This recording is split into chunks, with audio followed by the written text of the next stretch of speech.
بسم الله الرحمن الرحيم الحمد لله رب العالمين وأصلي وأسلم على أشرف الأنبياء والمرسلين سيدنا ونبينا محمد وعلى آله وصحبه ومن تبعهم بإحسان إلى يوم الدين.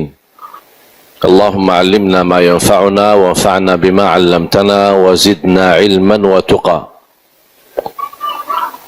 Para jamaah sekalian yang dimuliakan Allah Subhanahu wa taala,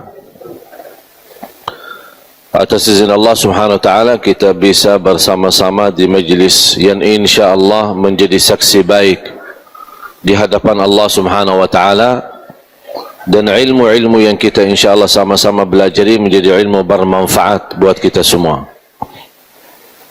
Bapak-bapak, ibu-ibu, jamaah sekalian yang dimuliakan Allah Subhanahu wa taala, ketika membahas persatuan umat, itu menunjukkan betapa beratnya dan tantangan yang kita hadapi demi mempersatukan umat. Karena umat, apalagi dalam kondisi zaman ini,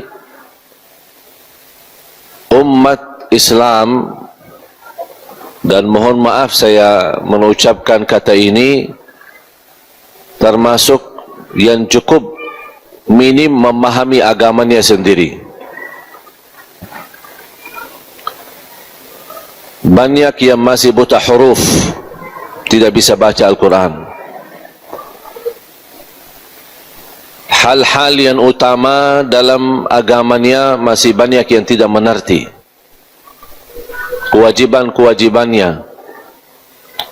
Apalagi kalau kita membicarakan praktik mengamalkan isi agama.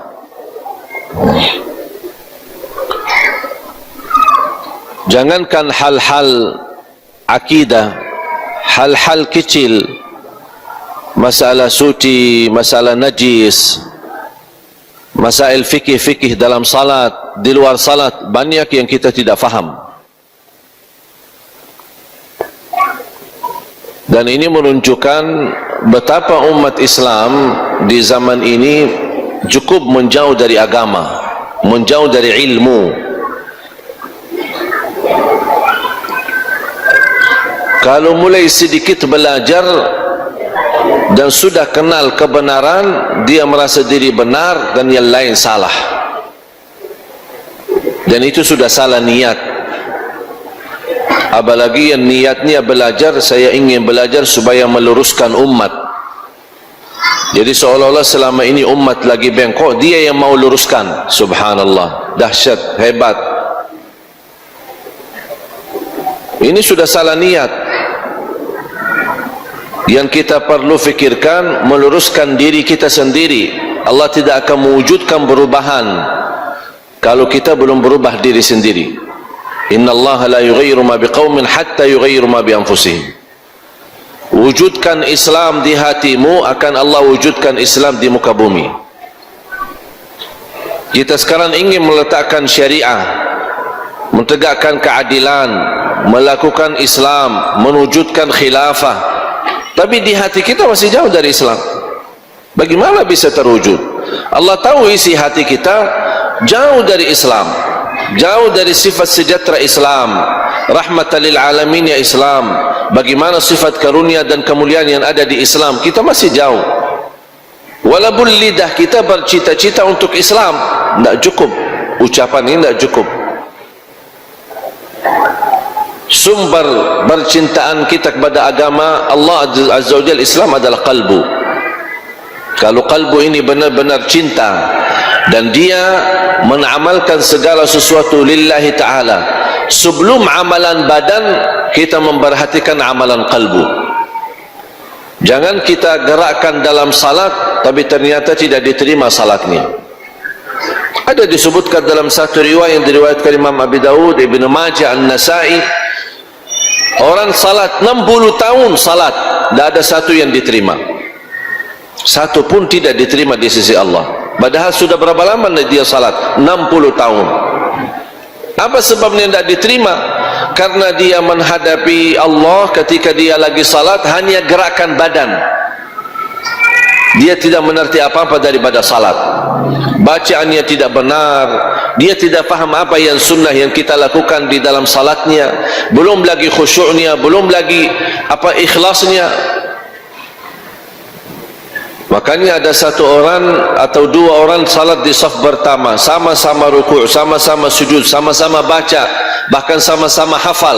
Tapi satu diterima, satu tidak diterima. Kok bisa jadi beda? Karena satu menghadapi Allah dengan hatinya.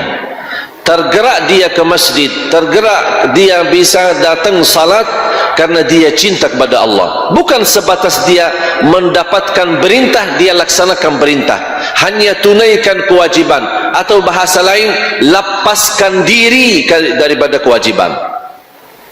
Banyak orang beribadah, Allah perintahkan, saya mau beribadah, tapi tidak ada rasa cinta. Mengapa saya beribadah? Apakah karena saya cinta, atau hanya sebatas mau lepas tanggung jawab supaya nanti di hari kiamat Allah tidak tanya saya kenapa? Jadi takut ditanya, makanya mau lepaskan tanggung jawab, makanya melaksanakan ibadah. Beda jauh dan tidak sama di sisi Allah. Orang yang beribadah terdorong dia ibadahnya karena dia cinta kepada Allah. Dia mau dekat sama Allah, dia senang, dia bahagia, dia merasa nikmat kalau sama Allah Azza wa Jal. Yasta'nis billah, dia merasa bahagia, bisa merasakan nikmatan yang luar biasa kalau dia lagi bersama Allah Subhanahu wa taala, melalui zikirnya, melalui salatnya, melalui tahajudnya, melalui baca Al-Qur'annya. Beda.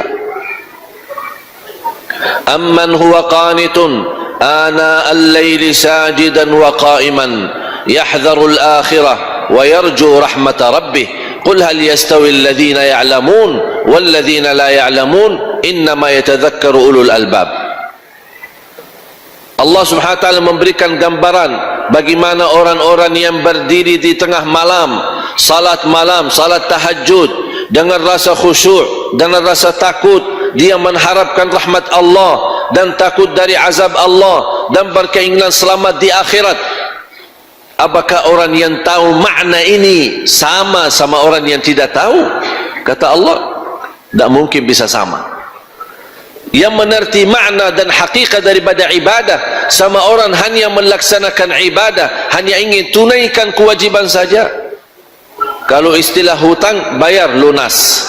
Ibadah bayar lunas, sudah tidak ada hutang lagi. Tapi bagaimana posisi kita di sisi Allah? Makanya ada sekelompok yang akan pertama masuk ke dalam neraka, ulama, hafizul Quran, dan orang-orang pahlawan atau orang-orang berjihad. Memberani. Ditanya hari kiamat, bagaimana kalian dalam kehidupan di dunia? Aku berilmu, belajar ilmu, menyebarkan dakwah demi Allah Subhanahu wa taala, lillahi taala. Kata Allah Subhanahu wa taala, kadzabta, kamu dusta, berbohong. Kamu berdakwah, belajar ilmu sampai dapatkan gelar ulama, dapat gelar tinggi supaya dipanggil dengan gelar tersebut. Bangga, senang, merasa nikmat. Makanya yang sudah niatnya seperti ini, ketika umat Islam diuji, dia tidak berani di depan. Tidak berani. Mengapa? Takut kehilangan jabatannya, takut kehilangan lingkungannya, takut kehilangan dukungannya, orang-orang yang sayang sama dia. Takut kalau saya jatuh nanti tidak diundang lagi, tidak diminta isi ceramah. Kalau tidak ada diminta isi ceramah, berarti tidak ada amplop. Kalau tidak ada amplopnya, berarti tidak ada uang. Dia sudah menggantungkan diri dengan lingkungan dan jamaahnya, berarti dia bukan lillahi ta'ala. Dan itulah yang pertama akan masuk neraka, padahal dia ulama. Orang fikir orang mau berilmu gampang, mau senang-senang belajar. Tapi hati-hati, luruskan niatnya. Niat perlu dijaga di awal amal, dan di pertengahan amal, dan di ujung amal, di akhir amal. Niatnya bukan hanya dari awal, nawaitu lillahi ta'ala, tapi pertengahannya mulai bengkok kanan kiri, tak jelas kemana arahannya, karena lupa menjaga niat yang sudah diawali dengan baik. Bahkan penutupannya, akhiri amalan kita dengan niat yang kita lakukan ini betul-betul murni karena Allah Subhanahu wa taala. Hafizul Quran, penghafal Al-Quran, ditanya oleh Allah Subhanahu wa taala hari kiamat, bagaimana? Saya Allah hafal Quran untukmu karena Allah Subhanahu wa taala. Kata Allah, kadzabta, kamu bohong, dusta, tidak benar. Kamu bilang membaca Al-Quran, menghafal Al-Quran supaya dipanggil hafiz, senang dengan gelar hafiz, di pojok dimuliakan, dorong jadi imam, senang, saya hafiz. Bahaya itu. Makanya niat jamaah sekalian itu sangat sensitif. Dan beda ikhlas, riya sama syirik, bedanya sangat tipis. Kalau kita tidak berhati-hati niat, tidak menjaga niat, itu bisa hancur. Bisa amalan kecil tapi niat baik, niat ikhlas, di sisi Allah jadi besar. Ada orang bangun musalla kecil musalla, mungkin hanya untuk beberapa orang, tapi benar-benar lillahi ta'ala, Allah tahu niatnya. Ada orang bangun masjid megah besar, bisa memuat ribuan orang, tapi supaya disebut-sebut, dipanggil, oh ini Pak, oh luar biasa Bapak bangun masjid besar, megah. Allah tahu isi hatinya. Ternyata yang bangun musalla kecil lebih besar di sisi Allah daripada masjid tersebut. Karena menghadap ikhlas itu amalan tidak diperlukan diperhatikan apa dia kecil atau besar. Kalau bagi ikhlas yang kecil aja bisa jadi besar, apalagi yang besar bisa jadi lebih besar. Makanya selalu saya berkata dalam bahasa, kalau kita diajak bersedekah, lebih baik sedekah sedikit ikhlas daripada banyak tidak. Itu salah. Seharusnya lebih baik banyak ikhlas daripada sedikit tidak ikhlas. Supaya belajar, jangan kita saya mau ikhlas pas saat kecil, saya mau ikhlas juga di sesuatu yang besar. Coba saya mau kasih contoh, karena ini ada kaitan dengan kebersatuan umat, masalah niat. Apa bedanya riya, syirik sama ikhlas? Man amila amalan li ajlin nas faqad asyrak. Barang siapa yang mengamalkan amalan karena manusia, dia jatuh dalam perbuatan syirik. Faham enggak? Faham? Saya ulang lagi. Siapa yang mengamalkan sesuatu karena manusia, itu namanya apa? Bukan riya ya. Terus riya yang mana?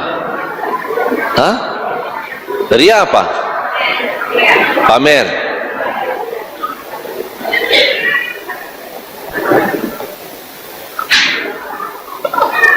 Yang disebut kata riya, barang siapa yang meninggalkan amal kebaikan karena manusia, itu riya. Menamalkan karena manusia, syirik. Meninggalkan amalan tersebut karena manusia, itu riya. Saya kasih contoh supaya jelas.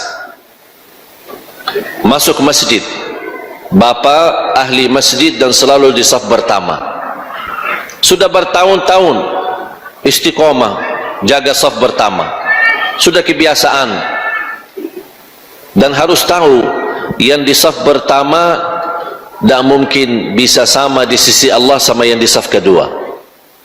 Tidak bisa sama, pasti beda. Di saf pertama beda sama yang saf kedua, saf kedua beda lagi sama saf. Semakin dekat semakin mulia, semakin terjaga semakin agung. Dan Rasulullah SAW cukup mendoakan orang yang salat di saf pertama sampai 3 kali. Ya Allah, rahmati saf pertama, rahmati ahli saf pertama, rahmati ahli, sampai 3 kali mendoakan.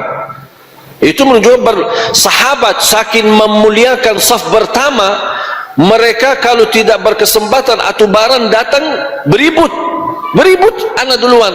Aku heran ketika melihat ada orang disuruh maju ke depan, dah apa-apa, bapak di depan aja, saya di sini. Kok ditawar-tawaran? Kita kesempatan dapat rahmat 3 kali didoakan, malah disuruh orang lain yang maju. Saya begitu melihat saya langsung maju. Tak mau menawar sama orang. Ini saf pertama, ku baki tawar menawar sama orang. Kaum laki-laki khairu sufufir rijal awwaluha. Khairu sufufir rijal awwaluha wa khairu sufufin nisa akhiruha. Sebaik-baik saf-saf laki-laki di awal, sebaik-baik saf wanita di akhir. Semakin di akhir semakin baik. Ya, Assalamualaikum. Maksud saya waktu salat, bukan ceramah. Di waktu salat. Jadi wanita semakin di akhir semakin, untuk apa? Supaya dia menjauh dari lingkungan laki-laki. Ini maksudnya waktu melaksanakan salatnya. Dan alhamdulillah di Indonesia biasa kalau pas waktu salat wanita di belakang, laki-laki di depan. Yang aku heran pas masuk Jumatan, masih jam 11, saya suka datang ke masjid jam 11, kadang-kadang setengah 11, lebih ramai duduk di belakang daripada di depan. Padahal di depan kosong, sambil main handphone, ada yang tidur. Aku heran.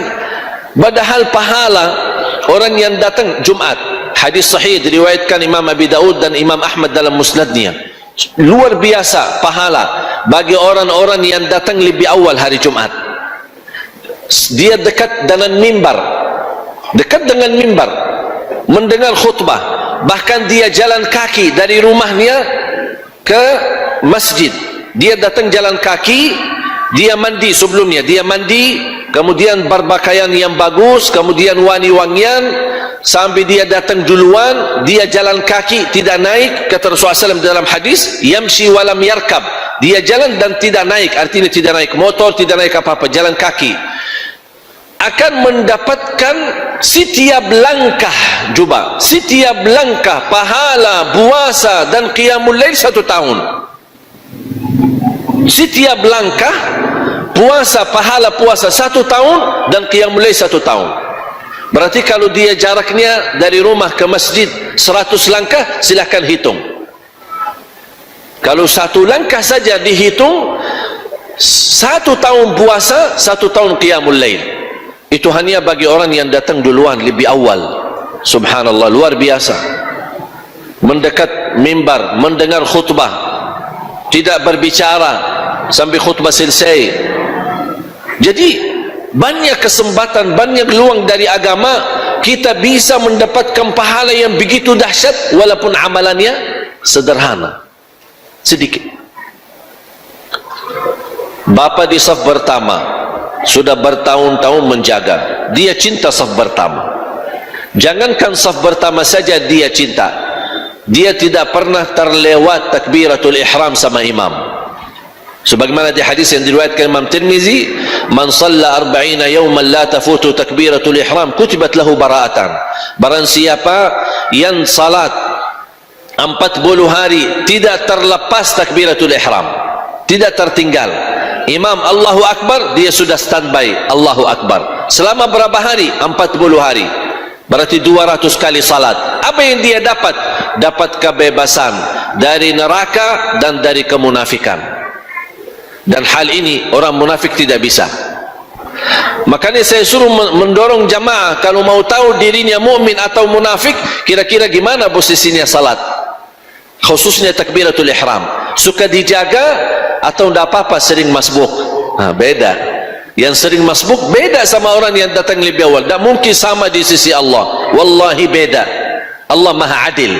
Semua masuk surga insya-Allah kita bersama-sama, itu karena karunia dan rahmat dari Allah. Tapi di dalam surga, tingkatan dalam surga itu masing-masing tergantung amal. Masuk surga tingkatannya ada yang di bawah, ada yang di tengah, ada yang di atas, paling atas bersama Nabi, bersama para sahabat, bersama waliullah, orang salih. Tidak mungkin sama. Itu tergantung amalannya. Sejauh mana yang tahajud, sunnah qabliyah ba'diyah, salat duha, puasa Senin Kamis, menjaga bacaan Al-Quran, tak mungkin sama sama orang yang malas. Walaupun sama-sama masuk surga, kalau Allah berikan karunia dua-duanya masuk surga, tapi ada yang masuk surga tapi mampir dulu. Mau nggak mampir dulu? Hah? Mampir kemana? Ya neraka. La haula wala quwwata illa billah. Jadi bapak itu menjaga saf pertama, tidak pernah melepas, bertahun-tahun terdengar sampai ke kuping dia. Subhanallah, bapak itu luar biasa, kami kenal sudah lama, dia masih bertahan, kuat, saf pertama selalu, tidak pernah telat. Kalau dia tidak ada di saf pertama, pasti dia lagi sakit atau keluar kota. Dia mendengar di kupingnya, merasa tidak enak, perasaannya tidak enak, mulai dipuji sama orang, lingkungan, jamaahnya masjid. Besok-besok pas waktu salat dicari sama jemaah, bapak di mana bapak? Kok tidak ada? Pas habis salam, selesai salat, lihat ke belakang, bapak ada di belakang. Kok bapak kenapa ke belakang? Oh, tidak enak. Perasaannya tidak enak, selama ini saya jaga lillahi ta'ala, malah orang-orang puji saya, akhirnya saya mundur ke belakang. Itu riya, itu riya. Karena dia menamalkan awalnya karena siapa? Dia saf pertama lillahi ta'ala, dia tidak harap dipuji. Walaupun dipuji dia tidak peduli, walaupun dipuji dia tidak, tetap komitmen, tetap istiqamah menamalkan, hanya menjaga hati dan menjaga perasaannya supaya tetap lillahi ta'ala. Makanya ulama berkata, jaga ikhlas di awal amal, di pertengahan amal, dan di akhir amal. Mungkin dimulai diawali dengan baik, di pertengahan, namanya manusia, ada ujian, ada bangga diri, ada hal-hal yang bisa merusak ikhlas kita. Hati-hati kita jaga. Nanti saya kasih doanya bagaimana supaya Allah lindungi kita dari sifat riya dan terjaga ikhlas kita lillahi ta'ala. Jadi ketika bapak mundur di saf belakang karena dipuji, dia meninggalkan kebaikan. Kan saf pertama sesuatu kebaikan, dia mundur ke belakang, mundur dan dia tinggalkan kebaikan tersebut, itu namanya riya. Terus kalau ada orang saya mau di saf pertama, tapi Allah tahu niatnya dia melakukan ini supaya mau jadi ketua masjid. Anak mau lihat ini, saya fantas jadi ini imam, saya fantas yang jadi di depan, karena saya alhamdulillah bertahun-tahun saya selalu di saf pertama. Nah, Allah tahu niatnya, kita kan tidak tahu, kita tidak boleh hukum orang niatnya, tapi saya hanya menjelaskan hukum. Karena dia dari awal niatnya beda, berarti dia melakukan karena manusia ingin dapat dudukan, ingin dapat dipuji. Berarti selama dia menamalkan bukan riya lagi, tapi dia berbuatan syirik. Karena ibadah semestinya karena Allah, tapi dia jadikan ibadah karena manusia. Terus ikhlas apa? Selamat dari dua-duanya. Amalkan lillahi ta'ala dan dijaga istiqamah, itu aja. Bukan karena manusia, dan saya tidak mau tinggalkan kebaikan karena manusia. Kalau bahasa sederhana, orang yang ikhlas sama saja di hatinya, dipuji, tidak dipuji, disukai, disenangi, tidak disenangi, tidak dihina, dicaci maki, sama aja. Kalau dia dipuji,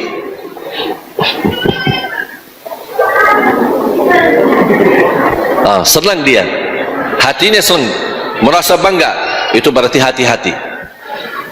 Kalau pas dihina, dicaci maki, tersinggung, keras, sakit hatinya, oh hati-hati, berarti dia sensitif, jauh dari ikhlas. Kalau orang yang ikhlas tidak peduli, tidak peduli. Yang hanya dia pedulikan adalah Allah senang. Kalau Allah senang, aku tidak peduli.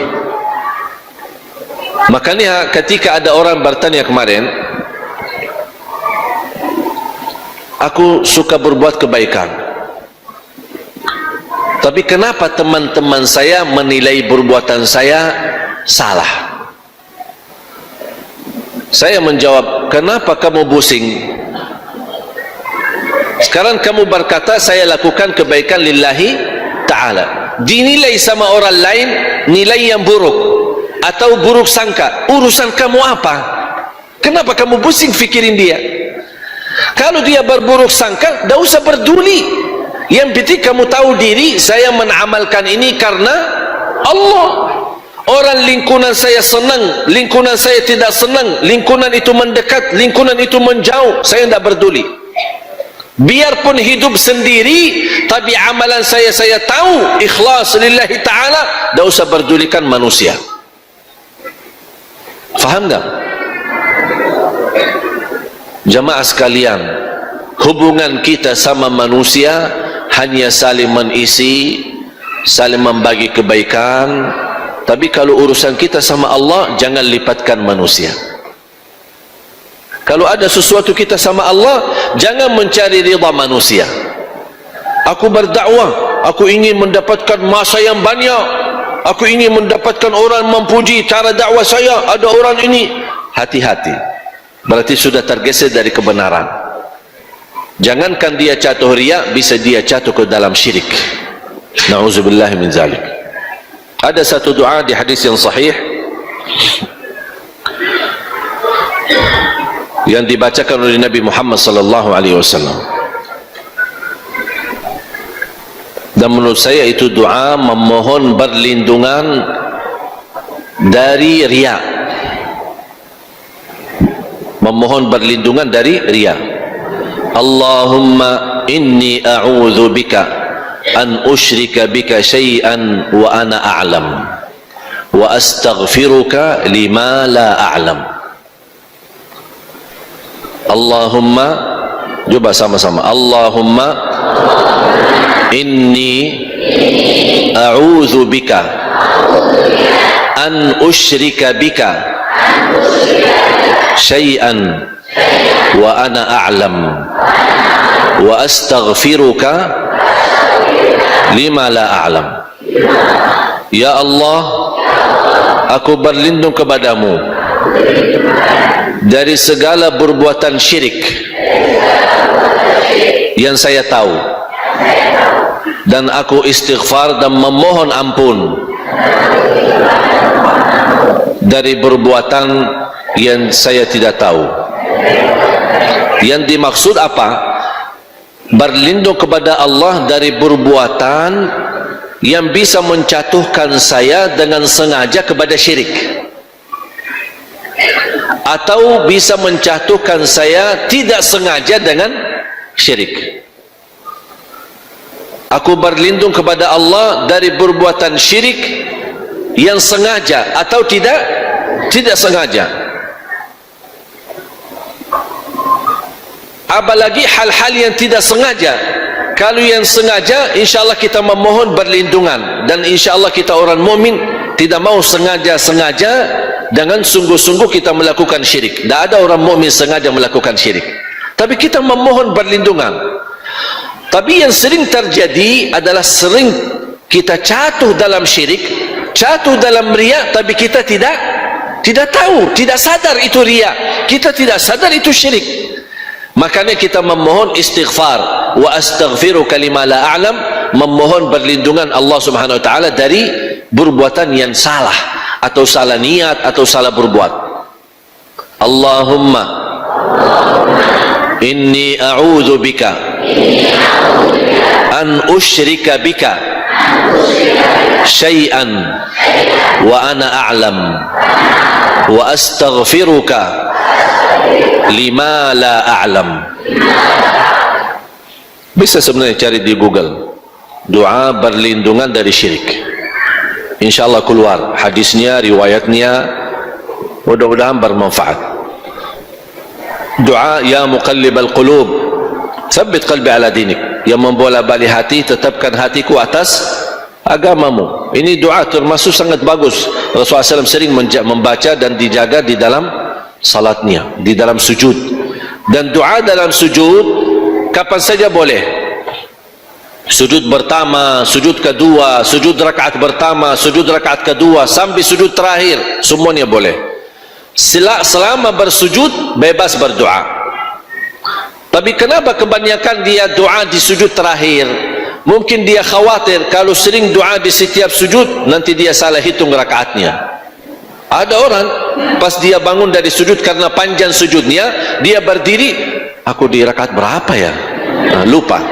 Makanya ada usulan dari ulama, jadikan doanya di sujud terakhir supaya tahu habis itu mau sudah langsung tahiyat dan salam. Tapi boleh enggak saya setiap sujud doa? Boleh.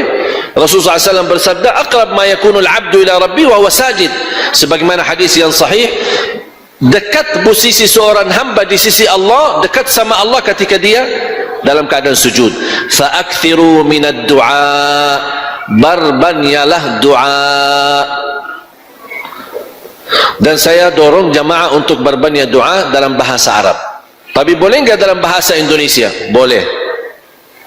Dalam sujud boleh dalam bahasa Indonesia kalau kita tidak mampu menghafal doa yang berbahasa Arab.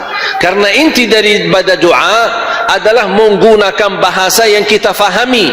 Kalau saya mengerti, misal ya muqallibal qulub, tsabbit qalbi ala dinik, ini kan sudah banyak orang tahu, berarti boleh pakai bahasa Arab karena sudah tahu maknanya. Contoh, Rabbana atina fid dunya hasanah wa fil akhirati hasanah wa qina adzaban nar. Ini kan bahasa Arab. Faham enggak artinya? Faham, berarti boleh gunakan dalam sujud. Allahumma ighfir li wa liwalidayya warhamhuma kama rabbayani shaghira. Ini bahasa Arab, tapi saya sudah faham, berarti boleh digunakan dalam sujud. Tapi ada hajat-hajat, ada curhat, ada ingin mengungkapkan sesuatu, ada masalah yang kita hadapi, tidak faham doa bahasa Arab sesuai hajat kita. Boleh enggak saya gunakan bahasa Indonesia? Boleh gunakan bahasa Indonesia. Yang jelas yang tidak boleh mengganti bahasa adalah tuntunan salatnya. Misal Al-Fatihah, Subhana Rabbiyal Azim dalam ruku', Subhana Rabbiyal A'la dalam sujud, kemudian tahiyat, tidak boleh diganti bahasa. Tapi kalau sudah tunaikan kewajibannya tersebut, selebihnya anda bebas. Tapi saya lebih cenderung kepada doa berbahasa Arab. Kalau memang hafal dan bisa, boleh. Bapak Ibu jamaah sekalian, kembali lagi kepada bahasan ikhlas. Kebersatuan umat sangat dibutuhkan. Bagaimana kita bisa bersama ikhlas? Yang mendorong kita mau bersatu dengan umat karena tujuan kita adalah mencari ridha Allah Subhanahu wa taala. Tidak ada kepentingan, tidak ada kemaslahatan, tidak ada keinginan dunia. Dan alhamdulillah Allah berikan kepada kita karunia di Indonesia. Di dalam beberapa kasus ketika kita menghadapi tantangan dan ujian, bela Islam, bela Al-Quran, kemudian untuk saudara kita di Palestina, alhamdulillah terlihat betapa umat Islam Indonesia luar biasa bersatu. Tamatan alumni Al-Azhar, alumni University Madinah, alumni Hadramaut Yaman, alumni Sudan, alumni dari mana-mana, beda-beda pendapat, beda-beda pemahaman, beda-beda aliran, tapi bisa mereka di satu panggung, di satu bersama-sama untuk Islam. Dan ini yang kita harapkan. Bisa terjadi berbeda di antara kita, itu hal wajar. Jangan harap Bapak Ibu, tolong fahami ini, jangan harap Bapak Ibu satu saat umat Islam bisa bersatu dalam satu pandangan. Jangan harap itu.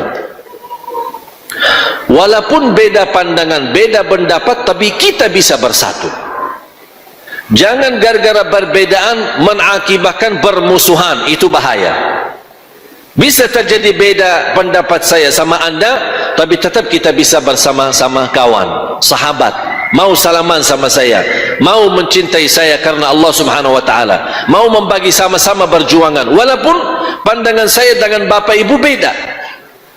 Jangankan kita bapa ibu, suami istri sering dalam rumah tangga ada banyak pandangan. Pandangan istrinya melihat kalau urusan rumah nampaknya ibu yang lebih pandai dan lebih faham. Bapa ikut campur dalam beda pandangan. Kalau berantem gara-gara perbedaan pandangan, mekelahi setiap hari, hancur rumah tangga, kehilangan sakinah mawaddah rahmah.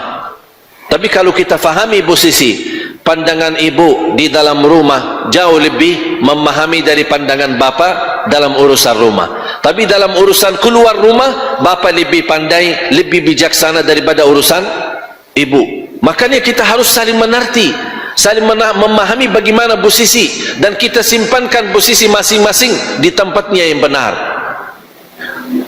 Jamaah sekalian dimuliakan Allah Subhanahu wa taala, mulai di Indonesia beredar persoalan-persoalan yang mengakibatkan perpecahan. Dan sebab kita, kalau kita kembali mengetahui dan mendalami isinya, ternyata hal-hal kecil sebenarnya, perbedaan yang terjadi di tengah kita. Sedangkan perbedaan bukan baru sekarang, tapi ada dari zaman Nabi Muhammad sallallahu alaihi wasallam. Ada yang berkata dalam hal fikih wajar kalau kita beda pendapat. Ada mazhab Syafi'i, ada mazhab Maliki, ada Hambali, ada Hanafi. Kalau dari segi turutannya Hanafi, Maliki, Syafi'i, baru Hambali. Karena Hanafi di zaman awal, kemudian baru habis Imam Hanafi, Abu Hanifah, kemudian Imam Maliki, habis Imam Maliki bersama Imam Syafi'i. Imam Syafi'i belajar sama Imam Maliki, kemudian Imam Ahmad Hambali, dan Imam Ahmad Hambali pun sempat belajar sama Imam Syafi'i. Dan subhanallah, dengan berbeda pandangan, saya tidak pernah baca buku Imam Maliki protes sama Imam Syafi'i. Padahal Imam Syafi'i murid sejati Imam Maliki, murid terdekat Imam Maliki, tapi tidak pernah protes. Tidak pernah Imam Maliki berkata ini murid durhaka, habis sudah belajar bersama saya kok dia bikin mazhab sendiri. Ya, beda pandangan. Dan kita harus fahami, ketika muncul berbeda pandangan bukan berarti beda Quran dan beda hadis. Sama, Imam Maliki punya Quran sama dengan Quran yang ada di Imam Syafi'i. Tapi kenapa kok bisa menjadi perbedaan? Karena beda memahami ayat tersebut. Dan ini justru menunjukkan perbedaan di dalam agama kita adalah menunjukkan betapa luas ilmu agama dan betapa ilmu agama sangat kaya dengan ilmu pemahaman. Kita tidak butuh orang-orang yang banyak ilmunya tapi dia tidak faham bagaimana bisa menyesuaikan ilmu untuk lingkungan. Bahkan saya baca buku, sangat membuat saya kaget membaca sebuah buku, memang sayang sekali belum ada bahasa Indonesia. Nama judulnya Al-Imam Syafi'i wa madhhabuhu al-qadim wa madhhabuhu al-jadid. Imam Syafi'i dan mazhabnya yang lama sama mazhab yang baru. Dari judulnya saja kaget, kok tak konsisten Imam Syafi'i? So ada yang lama, ada yang baru, kok ganti-ganti?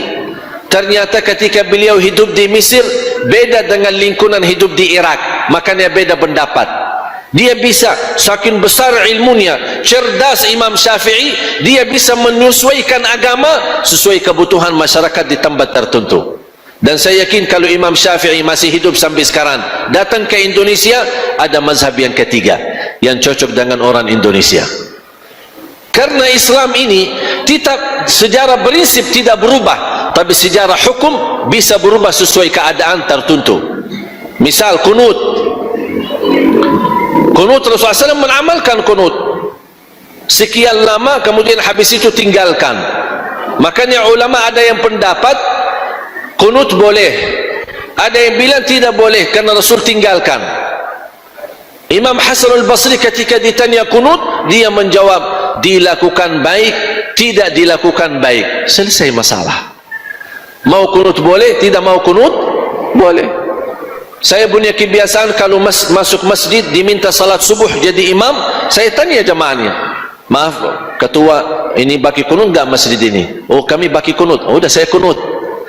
Pak, ini masih baki kunut enggak? Oh, kami enggak baki kunut, enggak biasa baki kunut. Udah, saya tidak kunut. Masa saya seharusnya pendapat baki kunut, maksa-maksa masjid yang tidak biasa kunut, saya harus baki kunut. Ribut lagi nanti sama jamaah masjid. Apa masjid ini jahar bismillah? Ya, jahar bismillah. Saya jahar bismillah. Apa masjid ini bismillah sir? Ya, kami sir di sini. Ya, saya sir bismillah. Tidak. Kenapa ribut-ribut? Nah, saya datang ke masjid tidak baki kunut, maaf Pak, saya jadi imam dan saya mau baki kunut. Kalau Bapak tidak mau, silahkan ganti jamaah yang lain. Kita yang datang bukan masjid kita, ribut lagi. Subhanallah. Jangan fanatik terhadap pendapat kita. Dan ingat ada satu kaidah Imam Syafi'i berkata, ra'yi sawabun yahtamilul khata' wa ra'yu ghairi khata'un yahtamilul sawab. Pendapatku benar bisa jadi salah, pendapat orang lain salah bisa jadi benar. Tolong hafal. Pendapatku benar bisa jadi salah, pendapat orang lain salah bisa jadi benar. Apa yang saya sampaikan selama ini, saya percaya dan yakin tidak bakal 100% diterima sama jamaah. Tidak mungkin 100%. Ada orang yang ikut pendapatku karena dia memang senang sama saya. Ini beda niat kan? Karena dia tidak mau mengikuti mana yang benar atau mana yang salah, tapi dia karena dia senang sama guru tersebut, senang sama ustaz ini, makanya dia ikutin. Bahkan ada yang berkata, pokoknya saya tidak mau tahu, kalau Syekh Ali yang bicara, saya terima 100%. Jangan begitu. Jangan fanatik sama seorang. Jangan melihat siapa dia atau latar belakangnya. Tak usah berdulikan, mau dia dari Madinah, mau dia dari mana saja, tak usah tahu, dan saya tidak mau tahu. Yang saya ingin tahu adalah isinya. Bermanfaat, ambil. Tidak bermanfaat, buang. Ustadznya itu tetap terhormat. Masuk masjid, sebelum datang mau tahu apa ini latar belakang ustadz itu, dari mana, ini tidak jelas itu ustadz, saya tidak mau. Kalau tidak mau datang, sudah diam, tidak usah sebarkan ke orang lain. Jangan ke sana, macam-macam. Tidak usah bikin fitnah, udah diamkan. Biar orang sendiri milih mana yang benar, mana yang salah, mana yang hak, mana yang batil.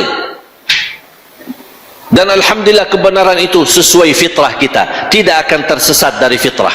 Kalau fitrah pasti menunjukkan kepada kebenaran. Dan kita selalu di posisi ketika belajar bukan ingin tahu siapa yang benar, siapa yang salah, tapi saya ingin belajar supaya saya bisa mendekatkan diri kepada Allah Subhanahu wa ta'ala. Tapi jangan niatnya aku mau belajar supaya tahu mana yang benar, mana yang salah. Itu sudah salah niat.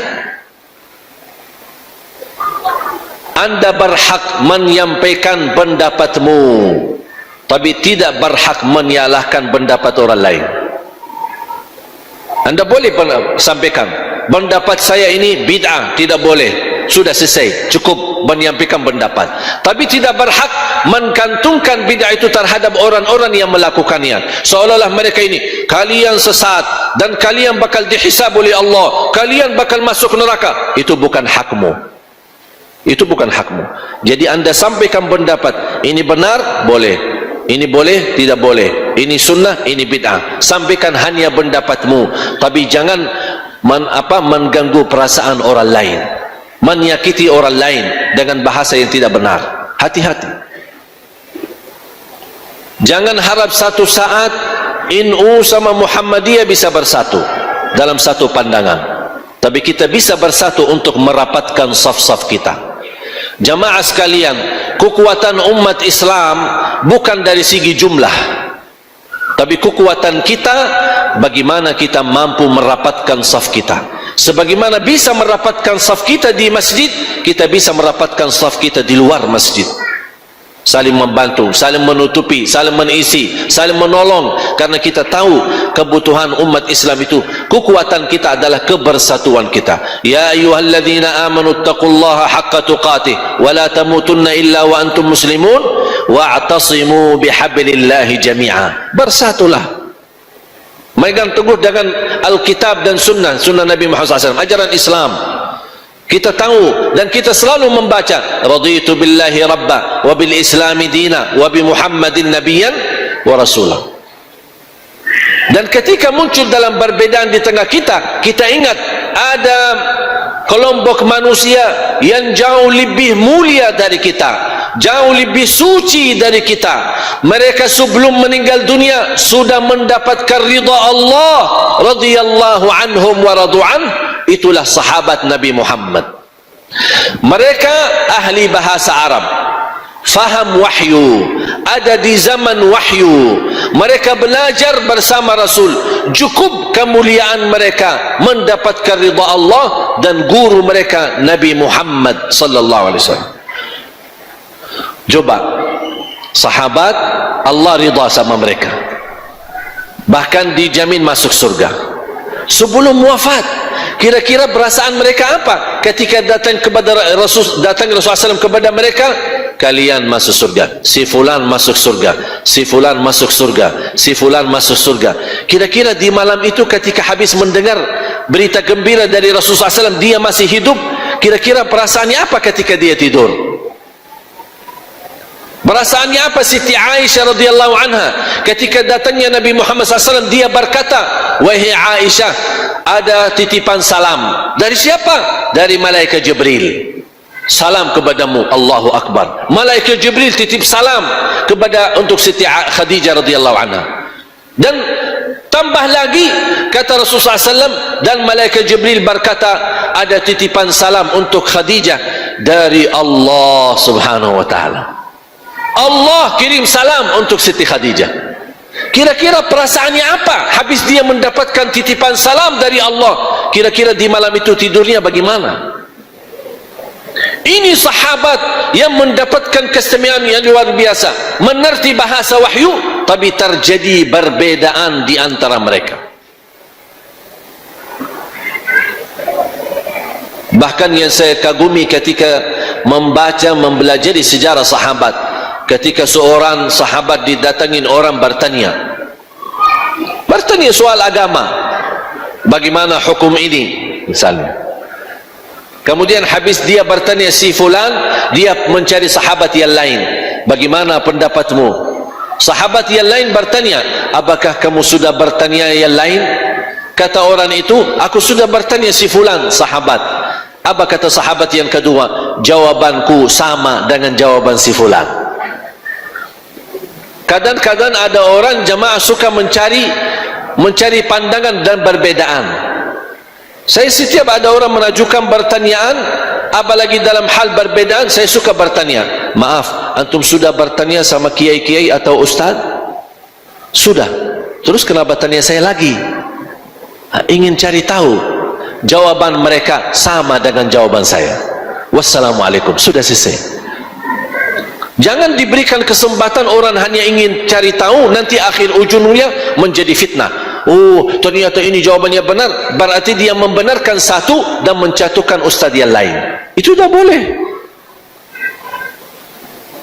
Saya kemarin terima ada kiriman WA.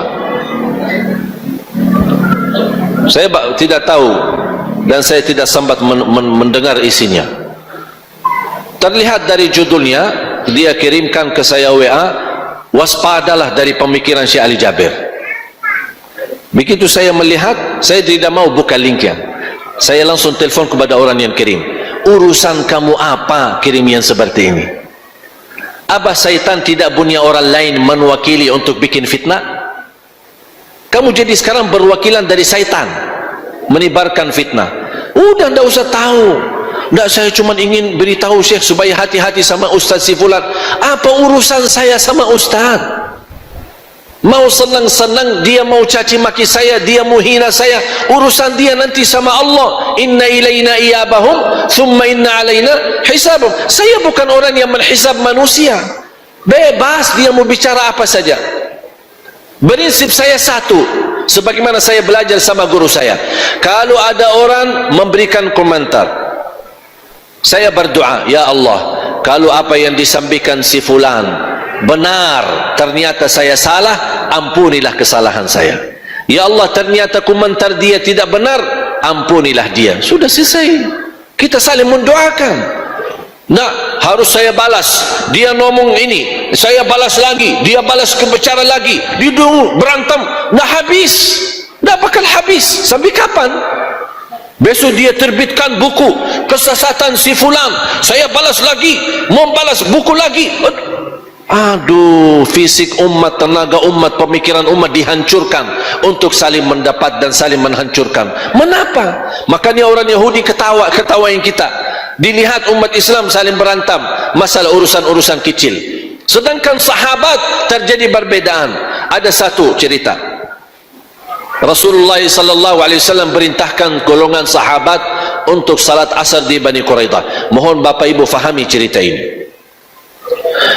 Ada Yahudi Kelompok kan di kota Madinah kan ada beberapa golongan Yahudi yang tinggal di kota Madinah. Ada beberapa golongan. Ada Bani Quraidah, ada Bani Nadir, ada Bani Qainuqa'. Mereka ada buat perjanjian sama Rasul. Apa isi perjanjian? Mereka boleh hidup di Madinah, tinggal di kota Madinah. Ini cerita sesudah hijrah. Mereka boleh tinggal di Madinah, aman, damai, bebas beraktivitas ibadah agama mereka, boleh berbisnis, tapi ada catatan.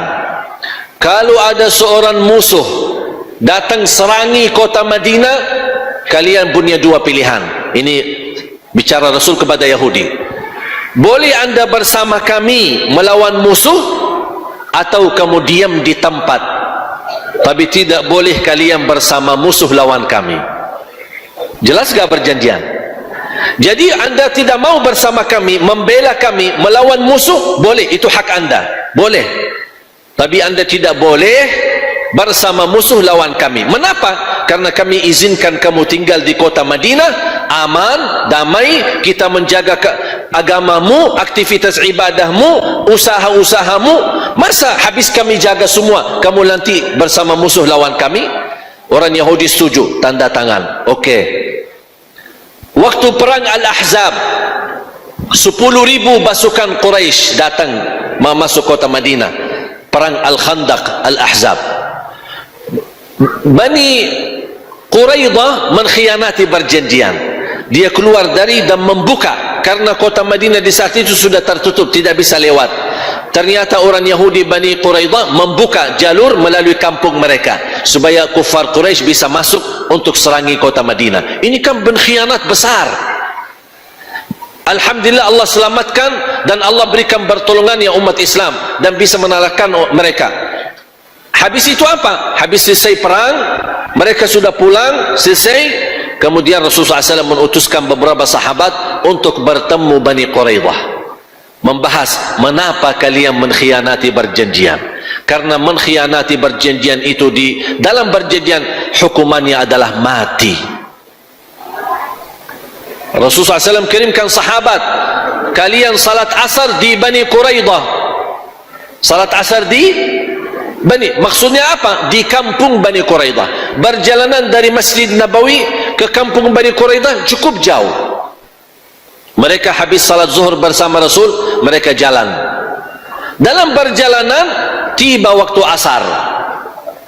Terjadilah berbeda pandangan di antara sahabat, pecah menjadi dua golongan. Satu salat asar di jalan, yang kedua tidak mau salat asar di jalan. Dan dia berkata, aku ikuti perintah Rasul, salat asar di kampung Bani Quraidah. Udah, selesai masalah. Habis selesai jalan, melanjut. Selesai tugas, pulang. Ketika mereka sampai ke kampung Bani Quraidah, golongan yang kedua yang belum salat asar, ketika mereka tiba di Bani Quraidah, sudah tiba waktu maghrib. Asar belum, maghrib sudah tiba. Mereka melaksanakan salat asar qadha, kemudian salat maghrib. Habis selesai tugas, mereka pulang bertemu Rasul. Ya Rasulullah, terjadi perbedaan di antara kita di dalam perjalanan. Kelompok A salat asar karena salat di awal waktu lebih baik. Yang golongan kedua tidak mau karena mengikuti perintahmu ya Rasulullah, salat asar di Bani Quraidah. Kira-kira ya Rasulullah, siapa di antara kita yang benar? Rasul menjawab, dua-duanya benar. Satu perintah, tapi beda pandangan. Tidak ada perbedaan, ini sumber perintah Nabi Muhammad. Tidak ada perbedaan, itu hadis. Tidak ada perbedaan, itu diucapkan oleh Rasul. Tapi yang terjadi perbedaan, memahami perintah tersebut. Bagaimana bisa dipraktik, bagaimana bisa diamalkan, itulah yang menjadi perbedaan. Dan Rasulullah SAW membenarkan dua-duanya. Sekarang, mohon maaf Bapak Ibu, kita tidak punya Rasul, kita tidak punya Nabi Muhammad. Kalau ada masalah perbedaan, kita datang, ya Rasulullah, mohon maaf, ada perbedaan, siapa yang benar? Kalau Rasul masih ada dan dia berkata yang benar A boleh, atau yang benar B kita ikutin, tapi Rasul tidak ada, berarti terimalah perbedaan yang ada. Kalau anda sudah memilih salah satunya dengan merasa itu yang benar, tidak berhak untuk menyalahkan yang lain. Abalan, jangankan masalah fikih, ini kan masalah fikih, berbeda di antara sahabat.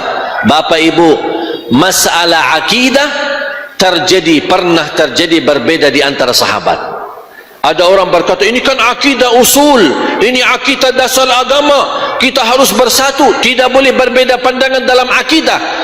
Akidah ada usul, ada furu'. Tidak semua usul, ada usul, ada furu'. Sama dengan fikih, ada usul, ada furu'. Di dalam perbedaan sahabat pernah terjadi dalam furu' akidah berbeda pendapat. Apa persoalan akidah berbeda pendapat di antara sahabat? Apakah Nabi Muhammad waktu Isra Mi'raj sudah melihat Allah atau tidak? Sudah melihat Allah atau tidak? Kira-kira apa? Kita tahu Isra Mi'raj, Nabi Muhammad dari Makkah ke Madinah, betul? Dari Makkah ke Masjidil Aqsa, betul? Percaya? Dari Masjidil Aqsa ke mana? Langit ketujuh, inda sidratil al-muntaha. Disitulah bertemu dengan Allah. Pertanyaan saya, apakah bertemu Allah langsung atau hanya melihat cahaya Allah? Ayo, yang berkata langsung angkat tangan. Nabi Muhammad berjumpa langsung sama Allah, angkat tangan, jangan malu-malu, tak apa-apa, tak apa-apa. Kok tidak ada yang mau angkat tangan sih? Mau angkat kaki? Hah? Yang melihat Rasul melihat Allah langsung, yang setuju angkat tangan. Oh, di belakang ini lumayan. Terus yang berkata Nabi Muhammad tidak bertemu Allah tapi bertemu cahaya Allah, angkat tangan. Oh, ini beda pandangan, ini kan berbeda pendapat.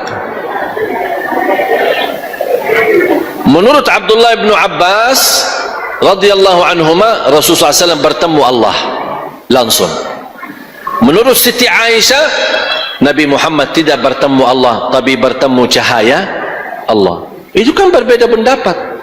Tapi saya tidak pernah dengar Siti Aisyah menyesatkan Abdullah bin Abbas, atau Abdullah bin Abbas menyalahkan Siti Aisyah. Apalagi perbedaan itu tidak ada kaitan dengan keselamatan kita di akhirat. Misal contoh, beredar satu kabar atau satu rekaman membahas masalah orang tua Nabi Muhammad. Yang bisa jawab insyaallah saya kasih hadiah. Orang tua Nabi Muhammad masuk surga atau masuk neraka? Ayo, yang kata masuk surga angkat tangan. Yang kata masuk neraka angkat tangan.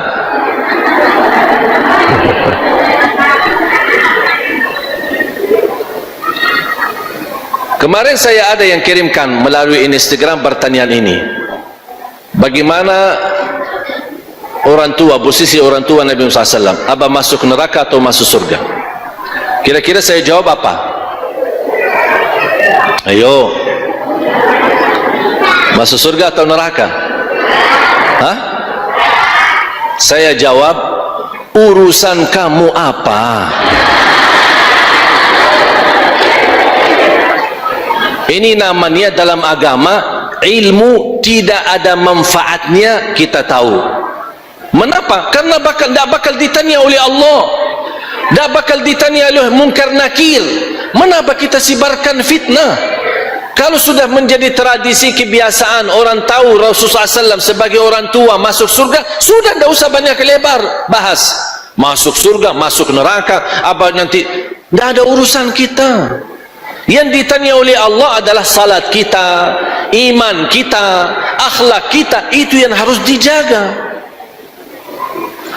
Karena ini bisa menimbulkan fitnah, kehancuran umat, itu gara-gara persoalan yang seperti ini. Karena menurut saya persoalan ini adalah persoalan yang sensitif. Banyak orang bisa tidak terima kalau dibilang masuk neraka. Makanya tidak usah dibahas, menurut saya tidak usah dibahas. Saya sering diajukan, tidak mau saya jawab. Karena itu bukan dalam area bertanggung jawab kita. Beda kalau duduk di majlis ilmu, yang duduk bersama kita adalah orang yang cerdas, luas ilmunya, memiliki banyak pandangan, fahami 4 mazhab, fahami bahasa Arab, dia fahami isi Quran, fahami nasikh mansukh, khas am, mutlak muqayyad, dia betul-betul mendalami agama. Kita di sini dialog, ayo kita bersama-sama, karena semua faham. Tapi bagi orang awam, apa yang mau dibahas? Apa yang mau dibahas? Teliti mendalami masalah ini, apa pandangan ulama ahlus sunnah, apalagi kata ini kata, terus orang awam tidak bakal faham, karena mereka maunya yang sederhana. Apalagi selama saya belajar di Indonesia atau bersama tinggal di Indonesia, saya sudah tahu karakter orang Indonesia, maunya yang mudah, enak, dan masuk surga. Tidak usah yang pusing-pusing, tidak mau dia. Makanya jangan disusahkan, itu daya berfikir, maunya yang enak, mudah, apalagi amalan, amalan yang sederhana, mudah diingat, mudah diamalkan, mudah dihafal, dan dapat pahala besar. Udah selesai, itu orang Indonesia, sudah selesai. Bikin pusing, bikin tambah lagi bingung.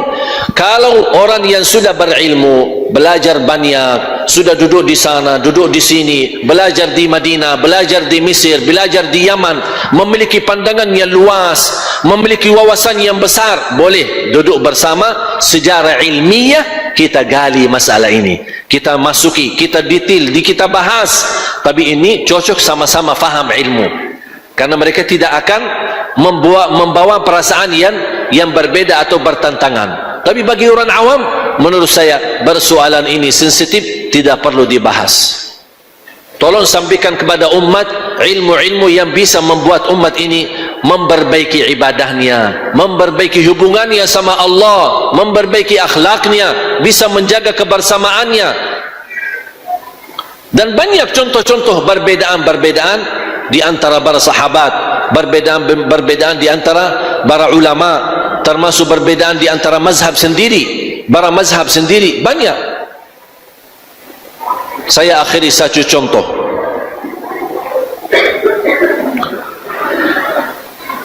Menyentuh wanita, apakah batal wudu atau tidak?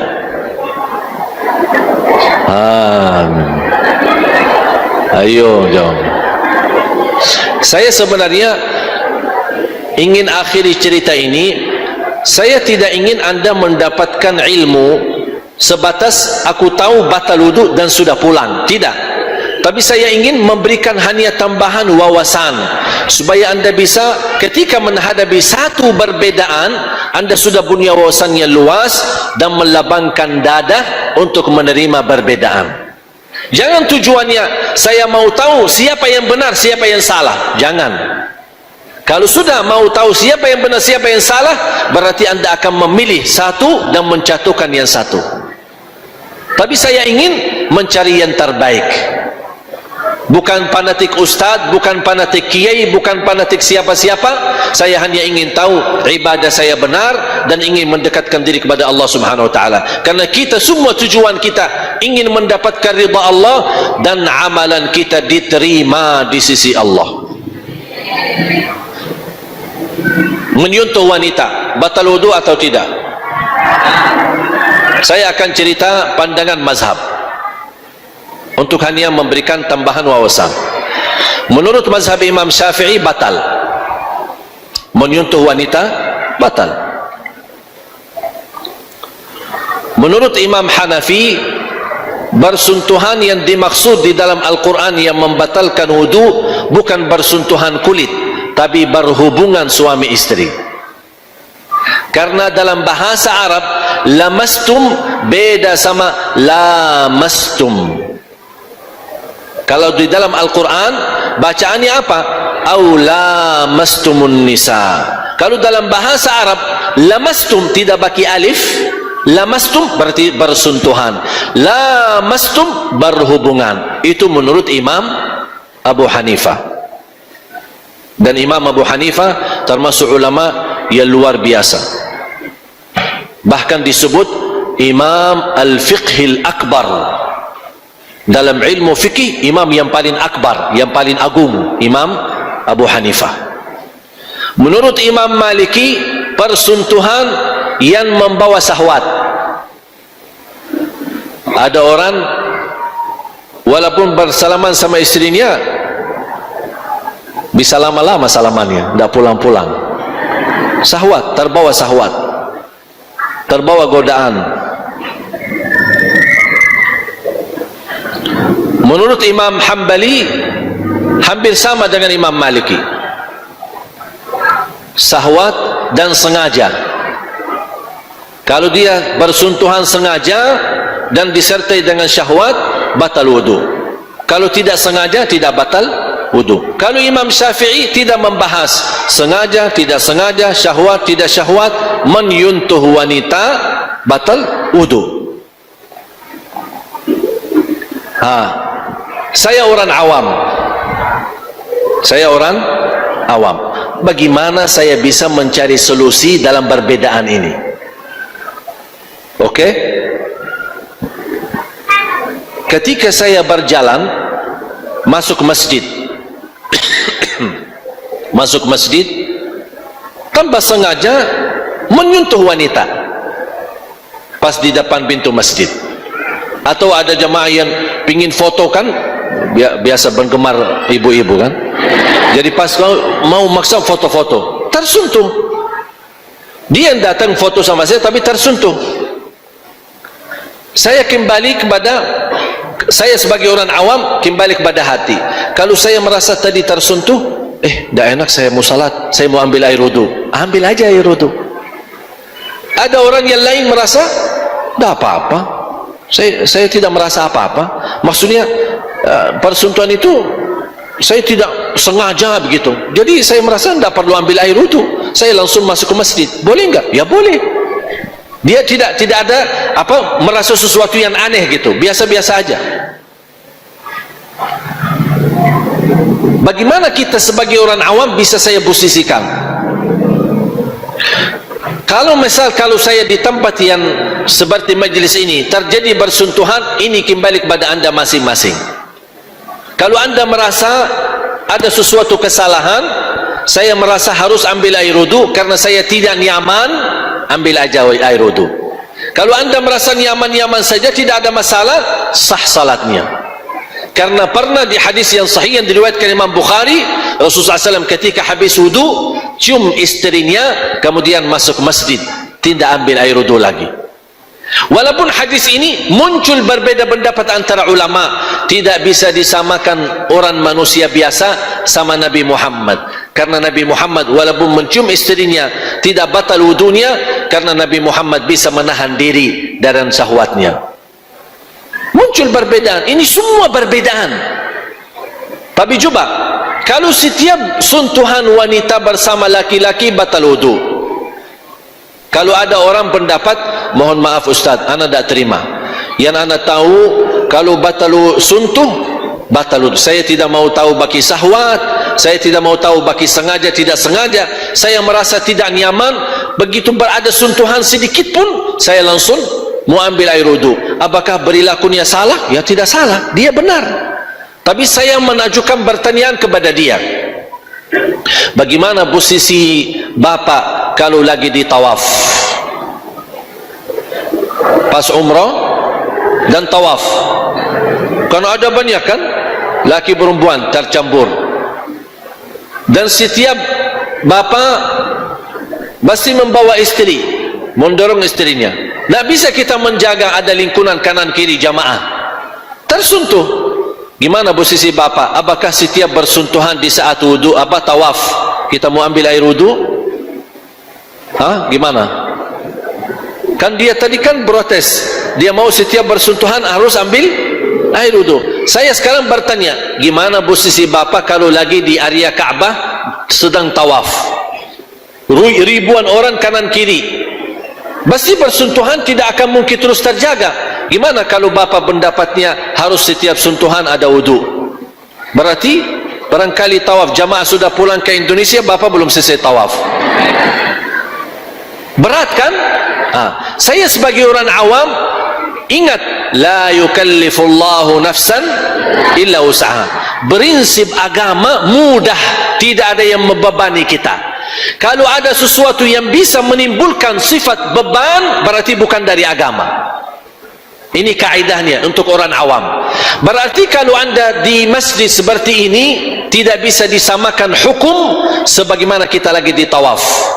Jadi mohon maaf, bisa berlaku mazhab Imam Syafi'i di sini, tapi belum tentu bisa berlaku mazhab Imam Syafi'i ketika kita di tawaf. Mengapa? Bukan karena saya suka Imam Syafi'i atau tidak senang Imam Syafi'i, tapi karena prinsip agama, la yukallifullahu nafsan illa usaha. Prinsip agama memberi yang termudah, selama yang termudah itu tidak berdosa. Bahkan Rasulullah SAW ketika diberikan tawaran, pasti Rasulullah SAW memberi yang termudah bagi umatnya, karena Rasul tidak ingin umatnya dibebankan dengan ibadah. Faham? Berarti jamaah sekalian, kita masih butuh banyak belajar. Banyak belajar. Bisa satu ayat terjadi banyak berbeda pemahaman. Satu ayat tapi beda menimbulkan hukum dan pemahaman. Saya baca hukum fikih masalah jamak kasar. Kapan boleh jamak, tidak boleh kasar. Kapan boleh kasar, tidak boleh jamak. Kapan boleh jamak dan kasar. Tahu enggak saya ketemu apa? 42 berbeda pendapat. 42 berbeda pendapat. Artinya apa? Kalau ada di tengah jamaah 42 orang, masing-masing ambil satu pendapat, semuanya benar. Dan subhanallah, semakin banyak belajar, apalagi dalam perbedaan, wallahi semakin tahu diri bodoh. Tuh, ternyata selama ini saya fikir bintar agama, ternyata dah faham apa-apa. Dan saya bersyukur kepada Allah, Allah bawakan saya ke Indonesia. Karena mohon maaf, selama saya lahir besar di kota Madinah, belajar di kota Madinah, mulai dari SD sampai tamat kuliah semua di Madinah, cuman hanya satu pandangan, satu pemahaman, tidak tahu yang lain. Makanya begitu datang ke Indonesia, agama baru. Ini ada apa ini? Padahal Islam salah, Islam sini kan sama-sama Islam, tapi kok beda? Beda menamalkan, beda praktiknya, beda karakternya. Bingung saya. Kembali lagi kepada guru dan ulama, dan saya sampaikan. Dia tanya, kamu kemana? Saya ke Indonesia. Oh, hati-hati, beda di sana mazhab. Membuat saya semangat lagi. Anggap saya selama ini belajar sampai tamat kuliah, nol, tidak ada artinya, kosong. Makanya selama saya di Indonesia, justru semakin banyak belajar lingkungan, belajar perbedaan, masalah tahlil, masalah zikir berjamaah, masalah kunut, masalah luar biasa. Mohon maaf kalau seperti ini ada ibu-ibu, bapak-bapak, ini kan hampir sama walaupun ada batas. Kalau di Arab ini sesuatu mungkar besar. Mungkar besar ini. Makanya kalau saya misal kita hadir acara begini, saya tidak bisa foto dan kirim ke grup ulama-ulama saya. Langsung semua diprotes ini. Saya dimarahin. Kok kamu duduk di depan ibu-ibu? Marah dia. Dia tahu-tahu di sini kebiasaan beda sama di sana. Jadi tidak bisa disamakan. Contoh sederhana, kalau di sini hormati ulama bagaimana? Biasanya cium tangan, ada yang cium tangan, ada yang tidak. Menurut saya mencium tangan, tidak mencium tangan itu bukan sesuatu persoalan. Tapi kira-kira boleh enggak kalau misal bapa-bapa bertemu seorang kiai atau habib yang usianya tua dan ulama besar, pas bertemu beliau mau mencium kepalanya, boleh enggak? Sopan enggak? Enggak sopan. Oh, kalau di Arab yang enggak sopan malah mencium tangannya. Justru yang sopan mencium kepalanya. Apalagi kalau ulamanya tinggi, orang yang datang mau salaman malah pendek. Gitu. Itu sudah biasa. Dari mana saya bisa tahu kalau saya tidak ada di Indonesia? Begitu saya datang ke Indonesia, orang pertama ketemu saya tidak mau salah, karena tidak biasa. Bukan masalah hukum boleh atau tidak boleh, cuma masalah kebudayaan tidak biasa. Tapi lama-lama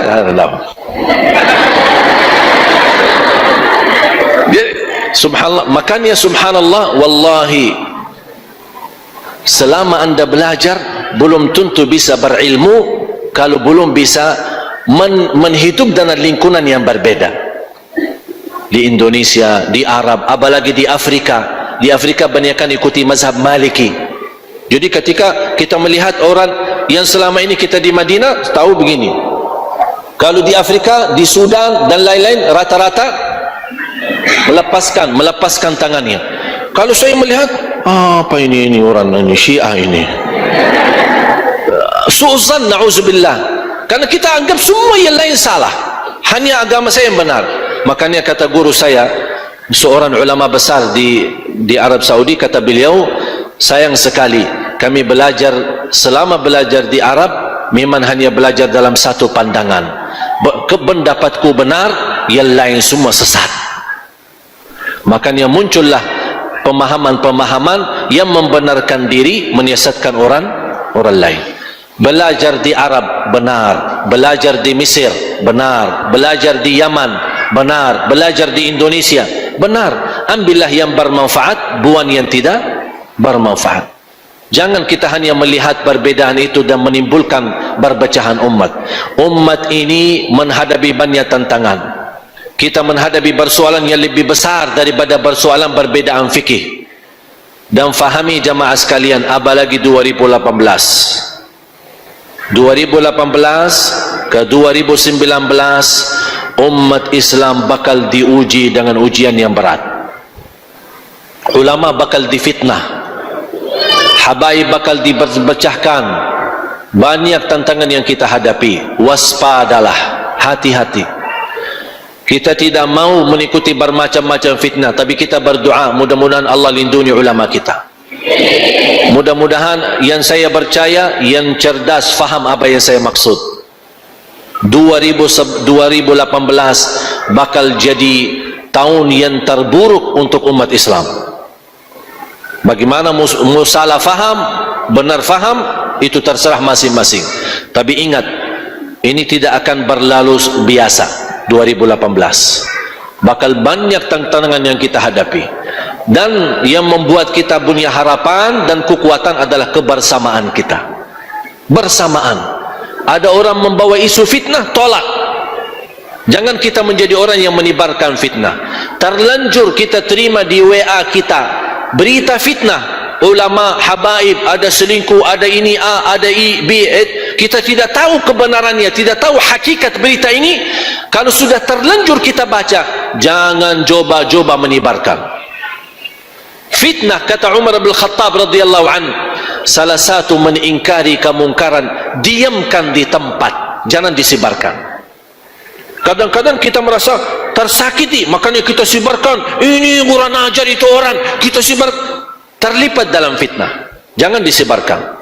Udah, dan kita doa, na'udzubillah min dzalik, hasbunallah wa ni'mal wakil, la haula wa la quwata illa billahil aliyil azim. Karena mudah-mudahan dengan kekuatan kita menutupi sesama. Tidak ada yang tidak salah. Saya punya salah, para habaib punya salah, para kiai punya salah, semua punya salah. Semua ulama ada yang punya salah, tidak semua benar. Punya kebenaran, punya kesalahan. Tapi kita sejarah orang mukmin melihat yang positif lebih banyak daripada yang negatif. Kalau seorang punya sifat positif lebih banyak daripada negatif, itu berarti orang itu benar, karena tidak ada yang bisa sempurna. yang maksum dari kesalahan Nabi Muhammad sallallahu alaihi wasallam. Yang lain bisa semua salah, bisa semua benar, bisa semua salah. Makanya lihatlah yang benar dan manfaatkan, tutupilah kesalahan dan doakan. Setuju? Mudah-mudahan Indonesia dalam lindungan Allah Subhanahu wa taala. Saya tidak harap bisa terulang Indonesia dijajah, tapi mudah-mudahan dengan kebersamaan kita, karena di beberapa waktu, beberapa bulan lalu, subhanallah, luar biasa, berita sangat panas mengenai Indonesia. Ketika Indonesia menjadi bahasan dunia, termasuk di Amerika, di Arab, di TV Al Jazeera dan TV-TV yang lain, bagaimana umat Islam ketika keluar damai, demo besar, aksi bela Islam, keluar jutaan umat, ini menjadi bahasan dunia. Ternyata umat Islam mampu dengan kebersamaannya, dengan kebersatuannya mendatangkan presiden di lapangan, dan ini belum terjadi di dunia, itu baru di Indonesia. Tidak ada presiden manapun yang merespon aksi bela atau aksi demo, tidak ada. Tapi umat Islam dengan kebersamaannya, dengan kekuatannya, kebersamaannya bukan karena jumlahnya, tapi karena kebersamaan, satu tujuan, satu target, lillahi ta'ala, ikhlas, membela Islam, Allah subhanahu wa ta'ala turunkan presiden datang. Makanya jamaah sekalian, ingat kembali lagi, kekuatan kita, rapatkan saf kita. Sudah, kalau ada masalah di antara kita, ayo kita sama-sama saling memaafkan, saling mendoakan, saling menutupi, karena apa yang nanti kita hadapi wallahi bakal parah, tantangan yang berat. InsyaAllah saya percaya Bapak Ibu masih mempertahankan Islam iman, tapi yang saya khawatirkan anak dan cucu Bapak Ibu, apakah masih mereka Islam iman sampai akhir hayat? Apakah besok kalau kita dipanggil oleh Allah, anak dan cucu kita masih mau mendoakan kita karena dia Islam, atau sudah murtad? Kita tidak tahu, karena kita masih hidup saja melihat dengan mata sendiri betapa banyak tantangan dan fitnah akhir zaman. Mudah-mudahan kita semua dilindungi oleh Allah, dilindungi anak-anak kita, dilindungi keluarga kita, dan dilindungi negeri kita. Indonesia menjadi negeri yang ma'mur, baldatun tayyibatun rabbun ghafur, dan diberikan oleh Allah subhanahu wa ta'ala kepada kita pemimpin yang takwa, pemimpin yang adil, pemimpin yang amanah, pemimpin yang jujur, pemimpin yang ikhlas melayani rakyatnya ya dzal jalal wal ikram. برحمتك يا أرحم الراحمين علمنا ما ينفعنا وانفعنا بما علمتنا وزدنا علما وتقى ربنا آتنا في الدنيا حسنة وفي الآخرة حسنة وقنا عذاب النار وصلى الله على سيدنا نبينا محمد وعلى آله وصحبه وبارك وسلم والحمد لله رب العالمين.